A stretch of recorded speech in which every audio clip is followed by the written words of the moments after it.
Hello Year 3, it's Mr. Howell back with you for this week doing some lessons. I hope you're all okay. This first lesson is going to be an introduction to our new piece of writing that we're going to be looking at, and that's going to be an information text.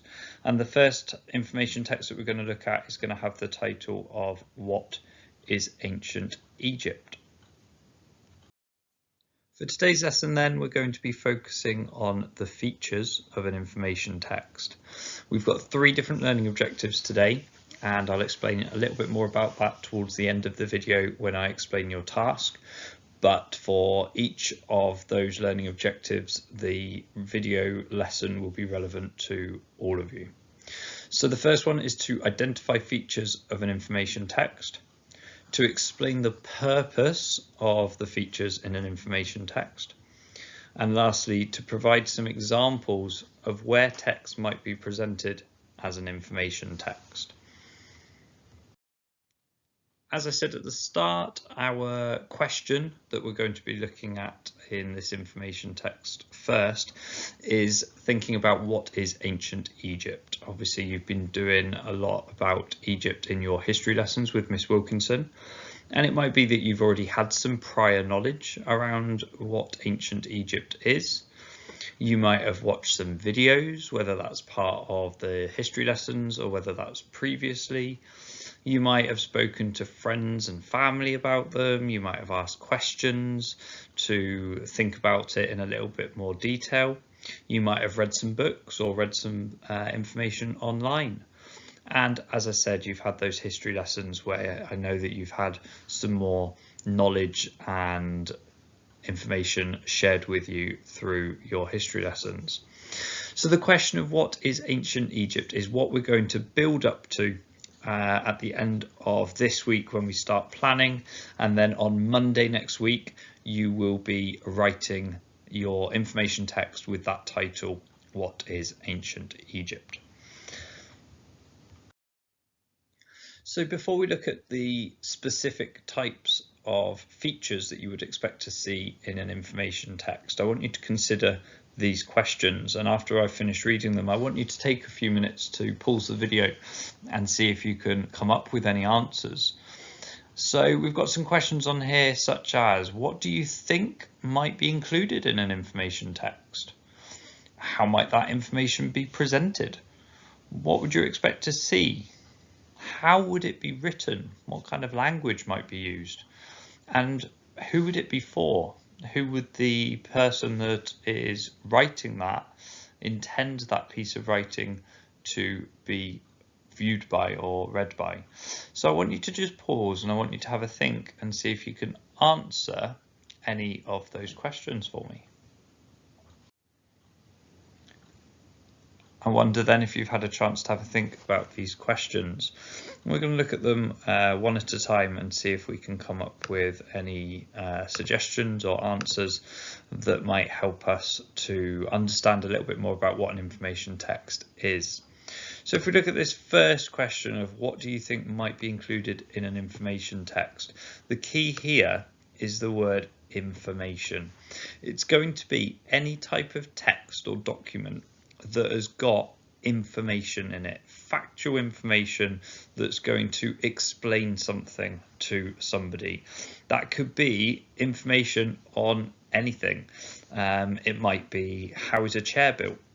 It might be, what do snakes eat?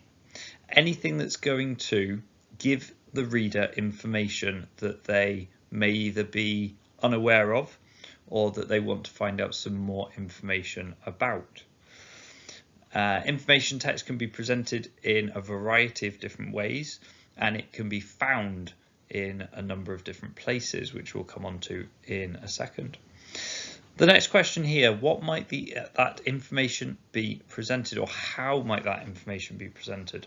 Well, it can be presented, as I say, in a number of different ways. It might be in a book, it might be in the dictionary. There's information in the dictionary where you can find out information about what words mean. It might be that you find it on a website. It might be online. Obviously, there's a lot of resources and a lot of material an information that's now available on the internet, and it might be presented on a web page. It might be information that's presented through a video. It might be a YouTube video, for example, like our Teams video that explains information about how to use Teams. So there's a variety of different ways that information can be presented and shared with other people. What would you expect to see? I suppose that depends on what the information is that you are trying to find out about. If it is how a chair is built, you might perhaps think there would be pictures to show you the different stages involved. It might be that there would be some instructions perhaps attached to that. So it depends on what the information is and what the purpose is for that information being written. And that, I suppose, answers the next question as well, is how would it be written? I think it depends on why it's being written, and we're going to look a little bit about that later on in the week, and also thinking about the purpose of why it's written. Who would it be for? It could be for anyone. It might be for me, it might be for you. It might be information for parents and carers.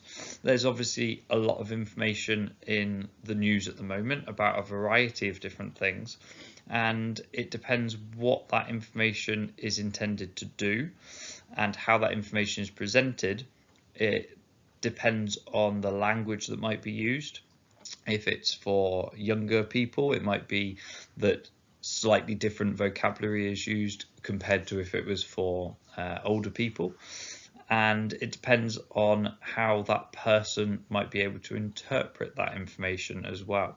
So it depends on a lot of different things. So we're going to have a look at the specific features now that help us to understand how information texts are then viewed by those people that read them for all of those different reasons that we've just talked about. What I want you to do now, just before we have a look at an example of an information text, is to see if you can quickly remember the different types of features that we would expect to see in an information text. We did this when we did our information text on our school, and I want to see if you can remember some of the different features. So pause the video and see how many you can come up with in 1 minute. Off you go.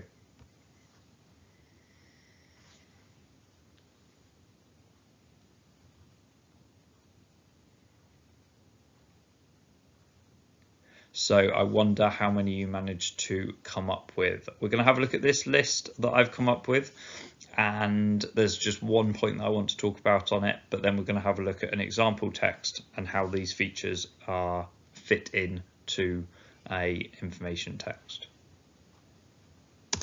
We've got subheading, formal language, third person, pictures, factual language, heading, and present tense. So just one thing that I want to pick up on very quickly is the difference between formal language and factual language. So we'll start off with factual language. So here we're talking about the words that we're going to be using. We're thinking about making sure that we're using the correct vocabulary and terminology for something. So for example, if we were looking at someone who made chairs or furniture, we'd be looking at a carpenter. We'd be looking at making sure that the correct information was contained as well within the information that we were including. The difference being with that and here with formal language, we're thinking about how that information is presented. We might still use factual language, but we might use it in an informal way. So with formal language, we're thinking about how we present that information, the types of sentences that we're writing. Imagine that we were talking to Mr. Forster or Mrs. Bell, for example, rather than out on the yard talking to your friends, where you might still use the same words using the factual language, but it might be written or spoken in an informal way. Here you can see on the left-hand side an example of an information text, and on the right-hand side you can see a color-coded features list. All I want you to do is I want you to see if you can identify each of those text features in the information text on the left. I want you to pause the video and I want you to see if you can do that before we go through it together. I wonder how many of these features you got then. So let's have a look and see if we can identify them ourselves. We've got heading then in red. Now if I have a look on the information text, hopefully you've managed to identify this top title here as our heading. This is our main heading and it's about outdoor games. If we then move on to our subheadings, so our subheadings are contained within our main heading or fit under our main heading, and they break something down into a little bit more information. So this outdoor games is quite broad, it's quite a lot of different things that you can do outdoors, but here we've got some specific examples of skateboards and super soakers, and they are under my subheadings. So I know that underneath skateboards it's going to be containing information about skateboards, and then under super soakers there's going to be information about super soakers. So if I was looking for outdoor games and I was looking for a specific game or a specific type of game, I might be able to use those subheadings to help me find the information that I was after without having to read lots of information. If we have a look now at formal language, there's a few different examples that you might have picked out. I'm going to go with this information here about skateboards and about the fact that you can go fast on them and that riders can perform tricks on them. Now notice here it doesn't say something along the lines of you can go really fast on them and they're really cool, because actually firstly that uses the pronoun you, so that would break our third person rule, and also it wouldn't be using formal language. You might say to your friends that they're cool and that you can do loads of stunts on them, for example, but this sentence is using formal language. Quite factual, but it's not necessarily factual information. It's still possibly in an opinion, but it's presented in using formal language. So skateboards can go fast and riders can perform tricks on them. It's very formal, it's very polite, it's very factually correct. What we're going to look at now is some pictures, and I'm not going to spend too much time on this because hopefully you've been able to identify that there are some pictures on the screen, and again that just helps with the reader being able to identify that particular type of information on there. This next one is third person. So if we have a look at third person, and for this one I'm going to use this colour here, which I'm hoping is as similar to that as possible. For third person, we've got here many adults and children. So here you can see that it's not written as you might or I like these games. It's written as many children and adults, or many adults and children. Can't read it now because I've highlighted it. What we're going to look at now is the present tense. So the present tense here, again a slightly different colour, my apologies. We're going to have a look at the present tense. I'm going to pick out a few different examples here. So we've got there are, we've also got a skateboard is, and then lastly down the bottom here we've got super soakers can. So those are all slightly different examples that explain those features in a present tense. So the fact that they can spray water, the fact that a skateboard is a wooden board, the fact that there are many different games, it's all presented as present tense. And the last one then is factual language. Now I said earlier this difference between formal and factual language is a little bit difficult to get your head around, but we're going to do some practice with that hopefully later on. And we're going to be thinking about using the correct terminology and presenting it in sentences that use formal language. So here we're going to look at some factual language, and the factual language that I've looked at that I want to identify is this part here. So a skateboard is a wooden board with 4 wheels which you can balance on. Now that is factual language. It's giving factual information about what a skateboard is.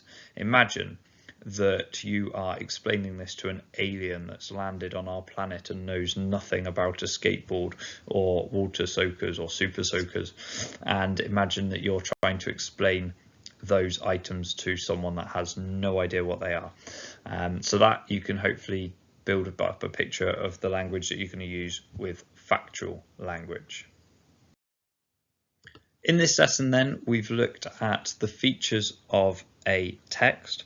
We've had a little bit of a discussion around the importance of those features and how those features are used in an information text to present information. Your assignment that you've got today then is going to be in your normal English groups that you are in. So if you are in red group, you just need to complete the red task that will be on your assignment on Teams. If you are green, you're going to complete the red task and the green task. And if you are purple, you will need to complete all of the tasks. The tasks are going to be based on the learning objectives that we covered at the start. So we're going to go through those learning objectives now and just quickly explain what each task is. The first objective then is to identify features of an information text. All this is going to involve you doing is using an example of an information text, very similar to what we've just done, along with the information text features, and you're going to identify them within the information text. Once you've done that, green group, you're going to explain the purposes of the features in an information text. You're going to have the list of information text and you're going to just write one sentence that's going to explain what the importance of having that is in an information text. And then purple group, you are going to see if you can give me some examples of where you might find information text being presented. If you want to set yourself a challenge and you are in green group, for example, you can absolutely have a go at the purple task as well. That's not a problem. And red group, if you want to have a go at the red group, if you want to have a go at the green or the purple group challenges and tasks, that's fine as well. You will notice that we have got an email address, and that is year3@ssjs.co.uk. And if you're struggling with accessing Teams or accessing documents on Teams, please get in touch with us and let us know so that we can try and sort those out, but also so that you can send us some pictures of work that's been done, and we will reply to those and give you some feedback as well. I really look forward to seeing all of your work this week. It's been fantastic to be working in school, but I'm looking forward to seeing all of your wonderful work that you've been doing at home. I know that Miss Wilkinson has been very, very impressed with everything that you've done last week. If you have any questions, please get in touch either through the email address or the school telephone number. And I look forward to seeing all of your work. See you soon.